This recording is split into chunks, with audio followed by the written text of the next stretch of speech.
So the focus of this class is on planning and production to ensure you have a beautiful, marketable, saleable picture book.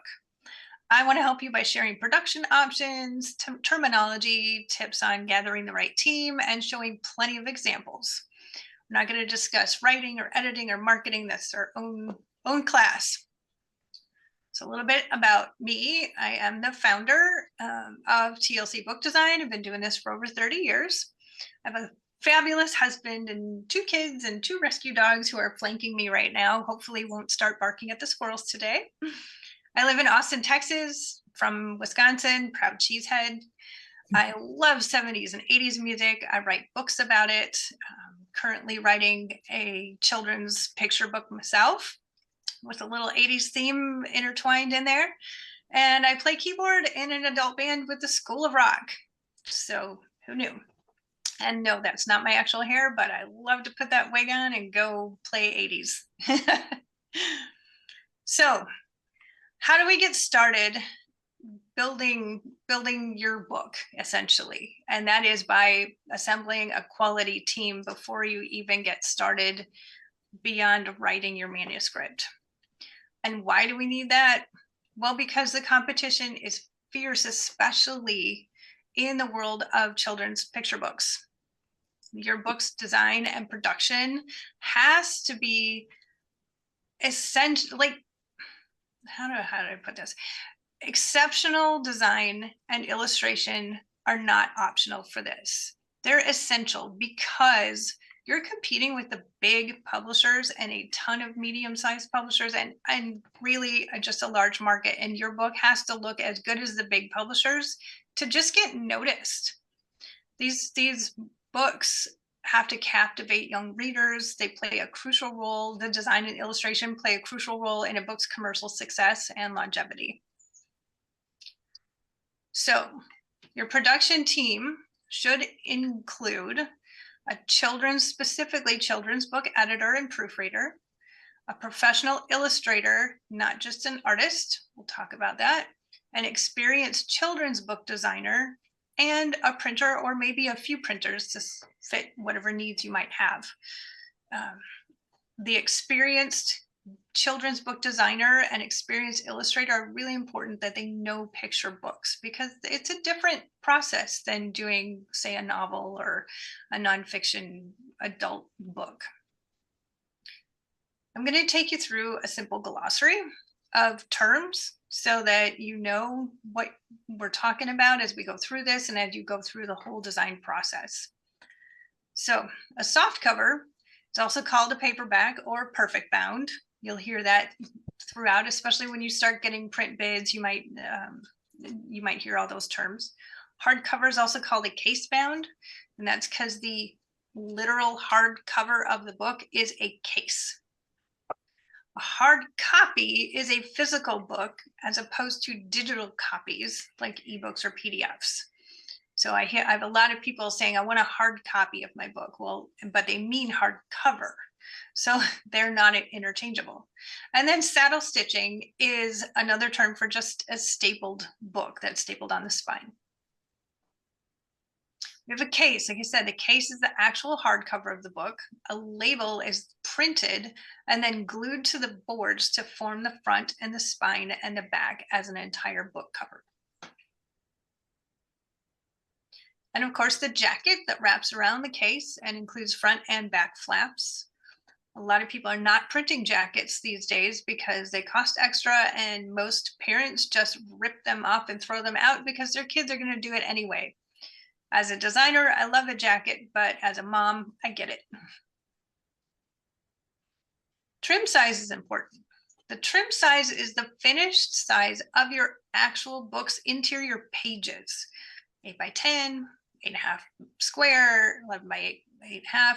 The paperback's cover, of course, is the same size as the pages. So your whole book is that size of the trim size.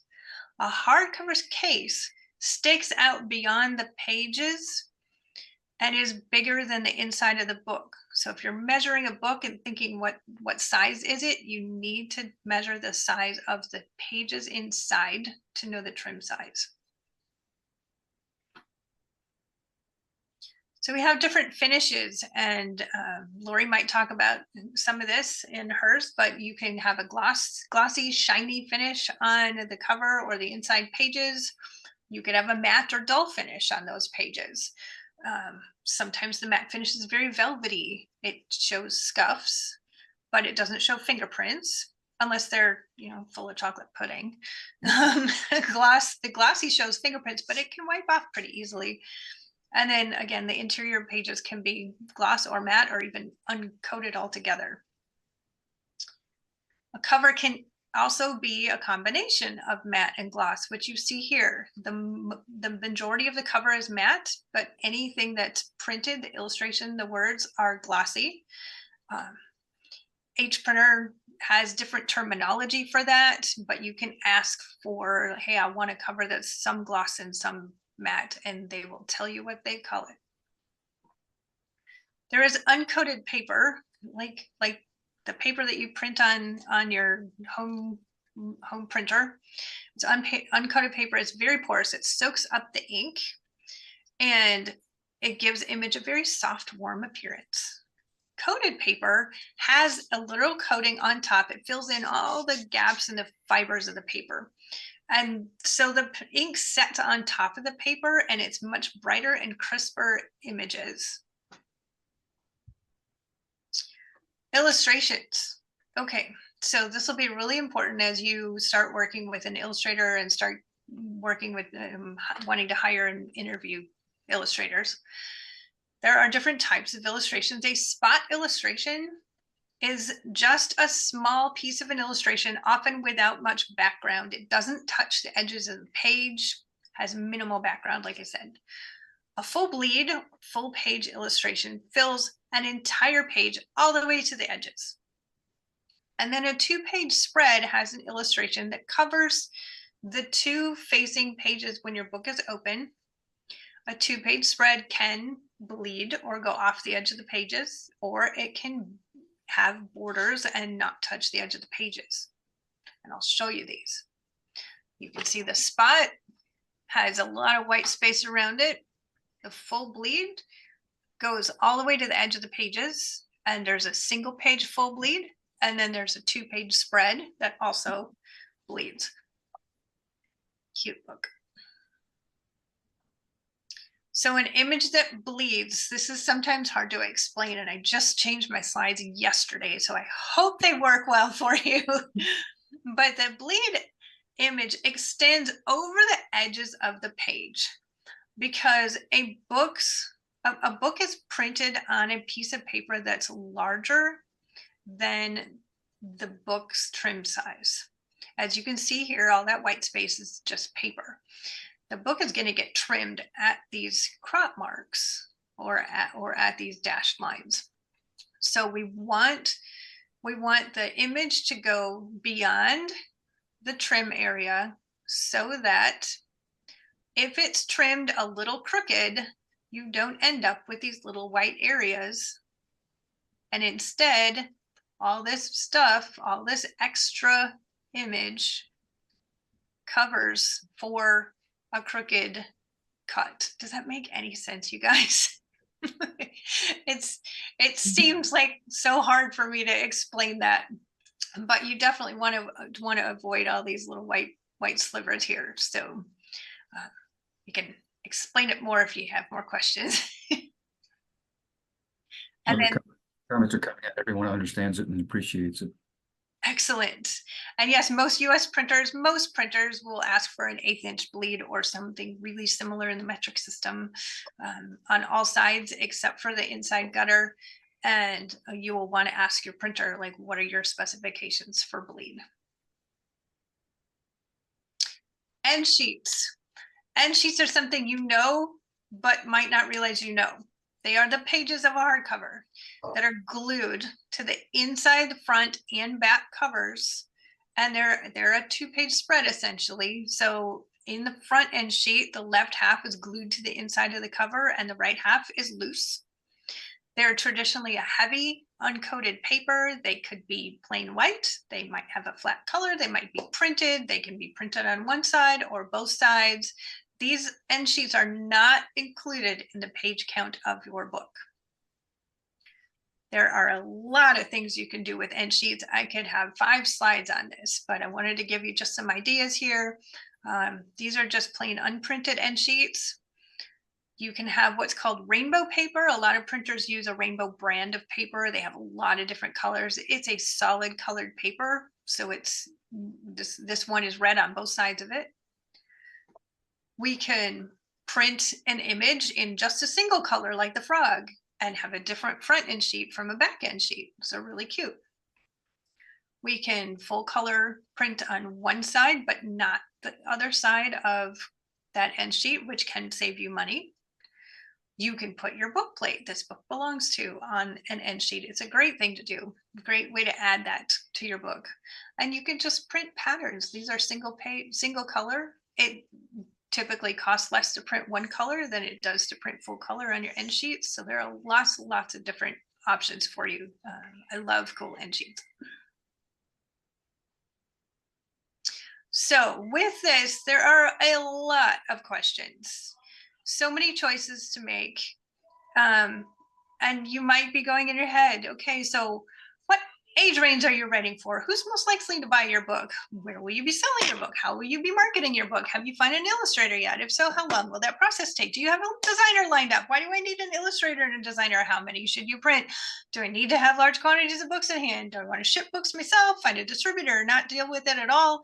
Do I want a hardcover, softcover, both? A jacket, no jacket, fancy end sheets, ebook? Oh my gosh, do you even know the answers to these? It can be overwhelming. And most people just say a hard, I'm not sure. So a good place to start is just to think about books. There's so many choices. Start by looking through books you love to guide you, to show you some options. But keep in mind that that story that you might love, that book that you might love, may not be right for your own book either. So try to look at it objectively. Does your story call for rich, lifelike illustrations or simple ones? Are your characters mostly people, animal, or objects? Do your pages need to be full of color or maybe more simple? Where will your book be read, sold, and printed? Because all those help determine the shape and the size of your book. We're going to begin this by finding an illustrator. So you want to look for people who can do just what I was talking about. They can do what you need, whether you are doing mostly people, mostly animals, mostly objects, or a variety of them. Notice their strengths. Do they specialize in nature versus urban settings, or girly versus masculine? Like, all these things are really good to look for in an artist portfolio. Of course, styles. This is just a tiny, tiny smattering here of styles that you can look for, but you're going to look through a portfolio of illustrators and think, okay, I don't like that style, I don't like that style, but maybe you can pick 2 or 3 different styles and say, okay, this is where you're going to start. So I want to talk right now about AI for illustrating your picture book before we go further. And I am not an AI expert, so I will tell you that. People have a lot of concerns. It's such a new and ever evolving, quickly evolving topic here. But copyright concerns are very legit when it comes to AI illustration. Many AI tools train on publicly available images, and that includes copyrighted artwork. That raises issues around ownership and commercial use for anything you create with AI, which can be risky for books that are being sold for profit. Some platforms like Adobe Firefly offer commercial safe usage. I know that. I don't know anything beyond that. Others, like free versions of, say, Midjourney or DALL-E, may not offer that. So it's something to look into. I do know that creating consistent characters is a tough challenge for AI. It could require skillful adjustments in Photoshop later. You know, they gave you 6 fingers on this one person. It's really hard to create a believable character throughout, say, 27-ish illustrations in a book, and a believable consistent environment. So that is an AI challenge. If you're using KDP, they will ask you to divulge whether you've used AI in creating your book at all. Ethically, I think you should be transparent on your copyright page and say that you've used AI to create them, but that's just my opinion. It is a fabulous way to create concepts, to plan your book. You can do an illustration or two to share with an illustrator to say, this is kind of what I had in mind. But I don't think it's ideal yet for most storybooks. So, Illustrator, where do you find them? We have this is just 4 places for you to start. Go to these organizations, look at their portfolios of illustrators, and start writing down the ones that really kind of speak to you. You can also look on the copyright page of your favorite books. Some illustrators work through agencies, some work on their own. Don't be deterred if they do work through an agency. That's just how they choose to work. It's not going to be difficult for you to deal with that. And start simply based on the styles, and start making your wish list of illustrators to contact based on the styles that work for your book. So what do you need to know to get estimates from your illustrator? Well, it's very helpful to know your budget. And it's a tough one. I can't stand dealing with all that kind of stuff, but it's really smart to have a budget set and hopefully try and a realistic budget, because illustration is not cheap. I mean, it's usually $3 to $15 grand to illustrate a 24 or 32 page children's book. So it varies. And also you should have your manuscript fairly final. It does not have to be fully edited and fully finalized, but the gist of it needs to be there to get started talking with your illustrators so that they can understand your book. Maybe they don't understand it well, or it's not a topic that they want. Well, great, that you don't want to hire them even if they are talented. You can have an NDA ready if you really want to have that non-disclosure. A lot of authors don't use them. Some authors really want to, so have one prepared if it's something that you would like to have that illustrator sign before you send them your manuscript. You should absolutely know your book's target audience and age range. Absolutely have an ideal release date in mind. It doesn't matter if it's, that could change, right? If you say, hey, I want to release my book in 3 months, I would say, hey, that's not going to happen. I don't know anybody who can illustrate, design, and print your book that fast. So you may have to adjust it, but to have that ideal one in mind to say, hey, can you do this in this time frame is helpful, because the illustrator is going to want to know. And then it's very helpful to know the number and size of illustrations that you're going to need.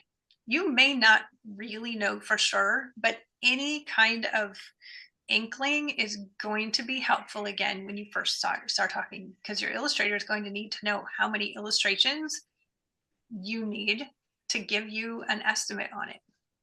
They may also be able to help you determine that. Your designer may also be able to help you determine that.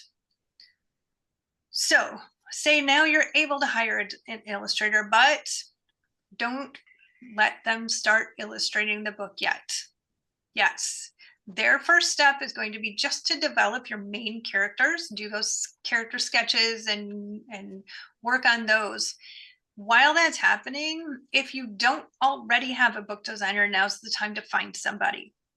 You want an experienced children's book designer who knows the ins and outs of doing a picture book. Some people will hire their designer first, and their designer can actually help them find an illustrator. I know we do that often. So what's the difference between an illustrator and a designer? We get that all the time. So an illustrator, of course, creates pictures to help us tell the story, to bring it to life. They can develop the storyboard. They can create characters, like we said. They create the cover illustration that will announce potential readers to the book's contents. I mean, they really bring your book to life, your story to life visually. The designer will work with those illustrations and add text to lead the reader through the pages. They do this very skillfully. They can help develop that storyboard along with the illustrator and the author. A designer creates a marketable cover using the illustration, using the text to establish a brand for you. They'll help with the front matter and the back matter, which I'll show you in a minute, and they will ensure that these files are going to print properly.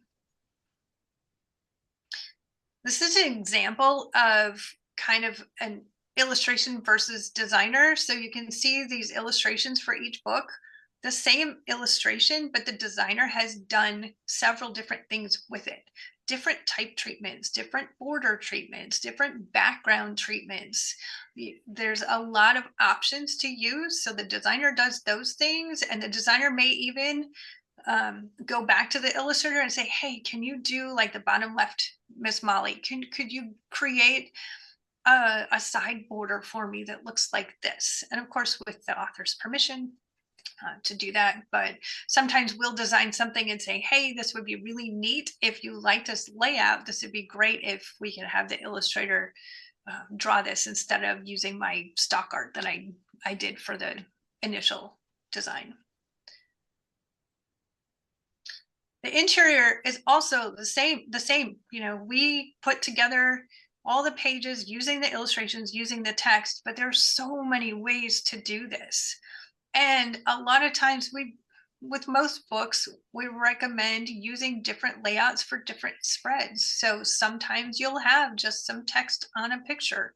Sometimes you might have, this is a spot illustration with an added border and a lot of white space. And sometimes that's really nice to have right next to a very busy illustration. You can see here, we had the designer or the illustrator gave us a full page, which could have been a full spread, full bleed illustration. And instead, we've brought it in and made it more intimate by giving it a full background border. Or perhaps we bring it in like this bottom spread here and put the text on the left, or put it in a circle. There's so many things that we can do. Your book doesn't all the pages of your book don't have to necessarily look like this first one. And of course, making words move is very fun, and giving a few special ones some special type treatments adds to the excitement and to the overall experience of somebody with your book. This is a tip I'm going to give you, and that is, so obviously you're paying per illustration usually for your books. This stuff, the cover, the title page, the biography page, copyright page, and dedication page are all something for every book. You don't necessarily have to pay for specific illustrations for. Many times your designer can pull either full illustrations or pieces of illustrations out from the inside and put them together to decorate your copyright page. Your copyright page for a kid's book doesn't have to be boring. Your dedication page, if you have a separate one, you know, we pulled all these characters out of a big full bleed illustration just to adorn this cute page. The title page, this is part of an illustration that was found later in the book, and kids love to see that. When they get to that page, they're like, wait, I saw this picture. I know this picture. It's kind of like a seek and find kind of thing. And in this case, the illustration for the cover was also an illustration on the inside of the book. The cover doesn't always go that way. Sometimes you do need a special illustration for the cover of your book. But we can save you money by reusing at least parts of illustrations and creating those inside your book. I believe we actually, in this case for the bio page, I think we may have actually asked for this chalkboard, but I know we brought in the wreath from just a little teeny part of one of the other illustrations. So when do you need a designer? It is great if you can find one early, because they can often help you find an illustrator. The designer knows your production requirements and can guide your illustrator onto what size bleeds and other things that we'll talk about, but make sure that things are done well from the start. Then we can help you choose the right printing method. Some designers will coach you through that and help you decide how to print. Often designers will be able to recommend printing companies as well. Your designer can work on the Illustrator with the Illustrator to ensure there's room for text on each page at the sketch stage. So you're not getting final illustrations that go, oh my gosh, my illustrations are beautiful and the text doesn't fit. And that has happened. Let's look at a storyboard. This is a storyboard. Some people call them thumbnails, pretty much the same thing. This is a blank 32-page hardcover book. I say that because you can see the end sheets here. If it's soft cover, obviously you just ignore the end sheets. This is a great way for you to start thinking about what goes where on your book. You will see the first page is almost always a title page. The second page is often the copyright page, but if your story needs to start on a 2-page spread, the copyright information can go on your title page. The last page is often a bio page for the author and the illustrator. However, if you need that page, that information can also go on the back cover.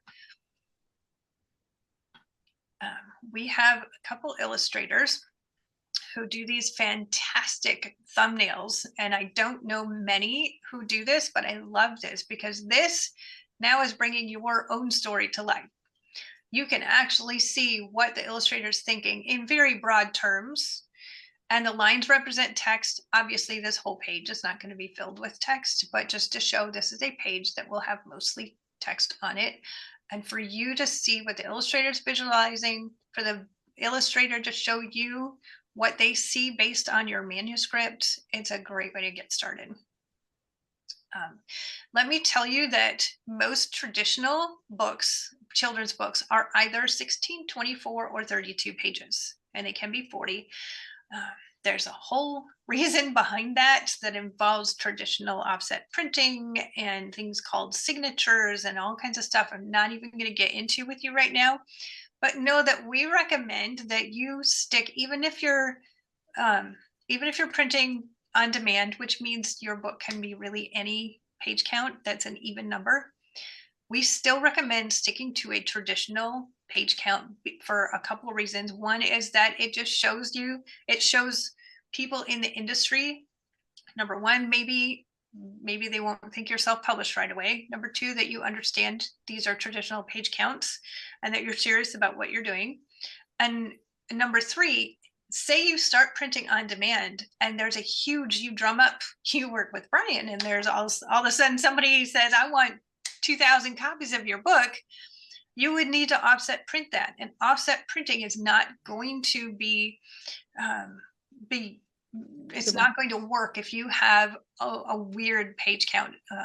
It's just, there's a lot of technical stuff in there. But if you have, say, a 28-page book, and we're going to all of a sudden need to print either a 24 or 32-page book, you're going to have to either cut pages or add pages to it before that can happen.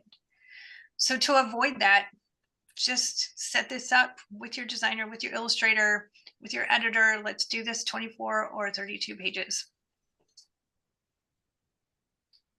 I would love to show you how working with experienced professionals can make a difference. So I'm going to show you some before and after samples. These are awfully fun. This is a book about Billy Bubble. And Billy the Bubble will not pop. And he has to take a message to God from the little girl who blew him, and he cannot pop. So he's trying really hard not to. This is almost final illustration here. When we met the author, she was pretty much done and ready to go to press with her book. And I let her know that I thought her book was too good to let go this way. It could be better. So she hired us to do that. And you'll see in the after, we did a bunch of text things, but I want you to notice right now, the biggest thing here, there's a hole in the clouds here. Your eye, when you look at this, is drawn up and off this page, off the book, to whatever else is going on in the room, instead of staying in this action spread. And I noticed that right away. I'm like, that's not okay. So you can see the before here. I closed it up using some Photoshop because the Illustrator at this point was done. Closed it up, and now you can see that your attention stays within the book. It's now actually more intimate, which it should be with Billy taking a little rest. We gave this a much better typeface, larger typeface. We watched the line breaks so they're not so drastic here. We took this word zoom and made it zoom. This is fun. This is what should happen. And we're leading you through this spread now rather than up and off this book. And it can be a really subtle thing, but it makes such a big difference. So let's look at, I will not take the mark. This is a Christian children's book with just gorgeous illustrations. But the layout was so not as good, right? I mean, it's just kind of all over. The spacing here is bad. We have a sidebar and we have regular type, but you're not quite sure which one to read first. It's just not doing all of this justice. So we really brought the design into the time period, like a biblical classic look. We actually shrunk the illustration, even though it was so nice, we framed it, which makes it much more beautiful. And we've given the sidebar a special place, and the main text is very obvious that this is what's meant to be read first, because it's bigger, it's lighter. This is a little more subtle. You can subtly lead the reader to do what you intend for them to do. This Polar Bear and the UFO is a super cute story. It was already published, but the author was going to update it, release a new edition, and wanted to update the design, of course. So what I see here is a really cute polar bear. Love his little butt there. And a lot of wasted space on the back cover. I am a big proponent of putting type back here. This is like your advertisement for your book. Even if it's not a lot, use this space. And the front has no branding. The title just kind of looks like an afterthought. So I really wanted to give this a branding. The bear is actually even closer up than before. We now have given this back cover text as well as testimonials, and you can still see the illustration. You don't need to see the whole thing. Now I want to know what is going on in here, and that means I want to read the book. Clara's Magic Garden is a lovely story, and this layout was done by the illustrator. And let me say that many illustrators offer to do design. Not all of them are really good at design. Some people are, and I'm jealous because they're gifted with both. But most illustrators are not designers and vice versa. So this illustrator added text to the design, but did not truly design the book. She added text to her pictures. You can see afterwards, we've actually given almost a logo-like treatment to the title. It's not so in your face and slapped on. It's now feels like part of the illustration. We have really nicely formatted text in the back rather than, again, something just slapped on. Of course, we've added the barcode and other things that are necessary as well. Now it looks like one cohesive piece rather than type on an illustration. And Katie is a double before and after. This is, I hope, obviously a before. Katie needed a lot of help. Katie needed branding because this is going to be a series. So we helped create a logo for the series. This is the name of the first book in this series. We decided that the background that was chosen here wasn't as good as another one that was available inside the book. So we layered a lot of things with the background and Katie's illustration, even a fun treatment for the author. Now, when it came time to book 2, this illustrator was no longer available. And what do? Well, these illustrations were heavily layered.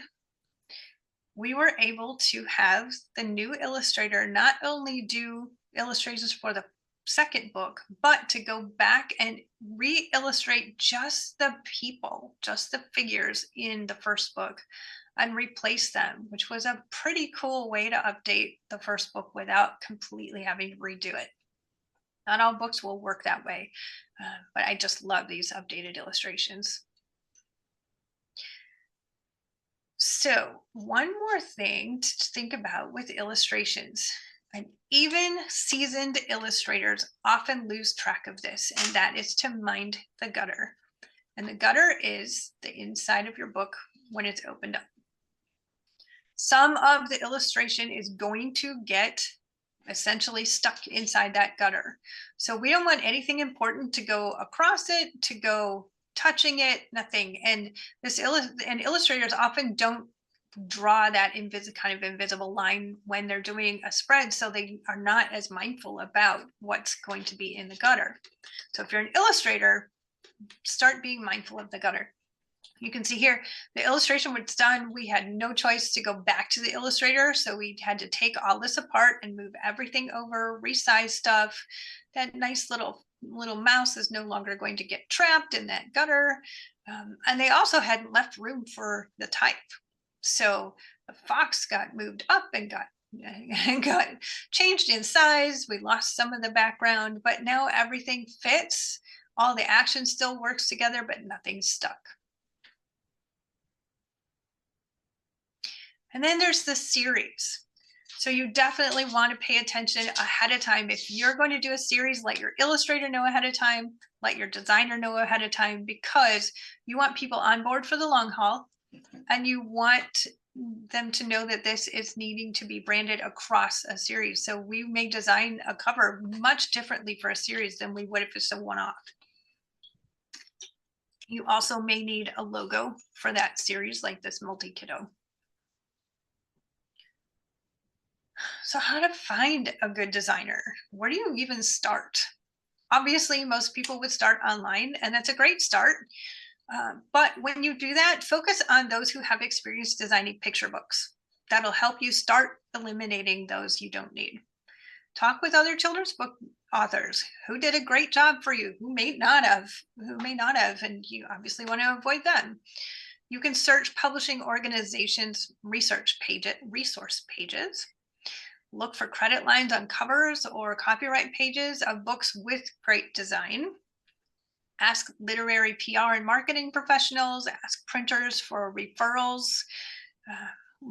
There are a lot of choices there. And hopefully you will have a good kind of short search for your designer. Of course, you're going to want to find out their resume. You're going to want to actually talk with them ahead of time to make sure you gel, to make sure they get what you're publishing. You don't want to work with somebody who's not on board with your mission. There's too many good designers out there and illustrators out there that you can hire. So don't settle for somebody just because they're good, even if they don't quite get your message. Like, you just want to gel. Hopefully this is a long-term relationship, and you should have fun with it. We definitely want you to have fun with it. So you have a great team. Let's get into printing a little bit. I often talk about traditional offset versus on-demand printing, but Lori's going to cover that for us today. So I'm going to skip a lot of that. It's important, though, to determine how and where you're going to print very early in the creation process so that a proper trim size can be chosen, so files are set up properly from the start. Every printer requires a slightly different spine width, and some have unique file specifications beyond that.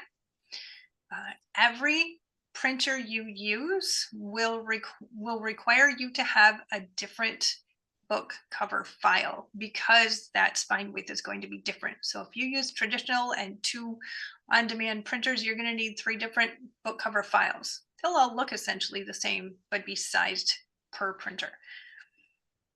What I am going to cover here is a technical issue to consider when setting up your book's file for a hardcover, because even experienced illustrators often need help with this from the designer. It's good to know as an author or a publisher that this problem could exist, so you can at least ask your team to address it early on.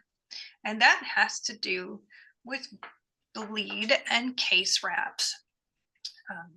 And the case wrap is this part here in the inset of that printed paper that glues onto your hardcover case that wraps over to the inside of the book and gets glued inside.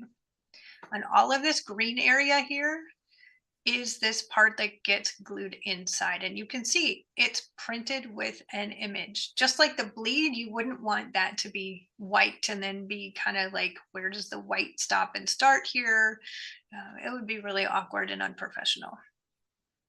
So you need a design and an illustration that is going to go not only fill up this visible white area, but extends all the way through that case wrap. And this is something that, again, a lot of illustrators don't know. They're illustrating the inside, usually the inside first, and they're illustrating to the trim size. So to be able to tell them up front, hey, when you're ready to start on the front cover, hold off until we can get you a template, even if it's a rough template. Let's get a template for that hardcover. And if you're not sure, if you think you're probably only going to do a soft cover, but you might do a hardcover, just assume you're going to do a hardcover at some point in time so that you have this available, because you can always turn the hardcover into a soft cover, but turning the soft cover into a hardcover by expanding it is a whole different ball of wax. So I'll show you what happened. We were given this lovely illustration by a very experienced illustrator that was not set up properly for a hardcover book, even though this was deemed a hardcover from the start. And you can see by these circled areas that we're going to have a problem here. All this gray needed to be filled up. I'm not so worried about the back cover and the spine. That's something that we were going to pull illustrations from the inside of the book and deal with that. But what are we going to do here? Well, you could go back to the illustrator and ask them to fill that in. In this case, we were given final illustrations and didn't have the luxury of going back to the illustrator. Thankfully, the type of illustration that we have allowed us to fill it in using Photoshop. And you can see the entire part of this cover is covered. It's only dark gray just to show you which parts wrap around and to show you the spine. And then these little gray areas are called the hinge. And that's the part that's indented that allow you to open that hardcover book. The hinge is very important not to have anything super important in. You want to center your, let's see if I can do this. You want to center your cover text and imagery between the hinge and the outside edge. And that's something that your designer should know. And if you have hired an experienced children's book designer, they would know that. But it's good for you to know as well so that you can double check their work. Now, let's say you've done all of the work. You've seen that the choice that you've had gorgeous final illustrations. You've made a 10x8 horizontal book. Maybe the book's actually been designed, but then you decide, now I better decide where I'm going to print my book, because you didn't want to deal with that before. And then you decide your best option is on demand. And then you learn that trim size isn't even an option. You may not just say no like this lady. You may have choicer words to say at that point. I know I would be pretty upset if that happened to me. You can see, like, deciding how you're going to print early on in this creation process is vital to your team's sanity, not to mention your pocketbook. And that is why Lori's going to talk pretty soon about printing, so she can help you make those decisions. Everybody always wants to talk about pricing, however, so I'm going to just touch on that a tiny bit here, because there are a ton of factors that go into pricing for creating your book. This sample is 32 pages, 8.5 inches square. It's soft cover or a hardcover, because for the illustrator and designer, it shouldn't matter. Editing and proofreading doesn't matter. You can see there's a massive range here. Production total for all of those services could be anywhere from $5 to $15 grand or more. quantity you want to print, binding, paper choices, all that, and printing costs. That's why we're not even touching on printing costs right now, because there are too many choices. And definitely don't want to forget about shipping. And then we want to talk about production timeline, which again can vary, but this is a really nice sample that you can use to show at the very least what generally happens in conjunction with each other. So those character studies can be happening while your manuscript's being edited. Your storyboard created while sketches are being done, round 2 sketches. And then we want your initial cover and 1 2-page spread to be done in color right away up front as soon as we can, so that you can start marketing your book with those images. This can take 6 months, this can take 12 months. Your illustrator will largely determine how long your schedule or production timeline is going to take. So that's something to find out upfront. And I want to tell you, you can do this. There's a lot that goes into doing this book, but with the right team, you can do this. We are all on your side. We are your cheerleaders. You can absolutely do this. I'm going to thank you right now. I've taken more time than I wanted. I want you to visit tlcbookdesign.com, because you can sign up for a free consultation with me. You can download some of our free resources for children's books if you would like to use those, including one of those thumbnails, a blank thumbnail. And then my class bonus is that you get $100 off your first children's book contract with us if you sign it this year.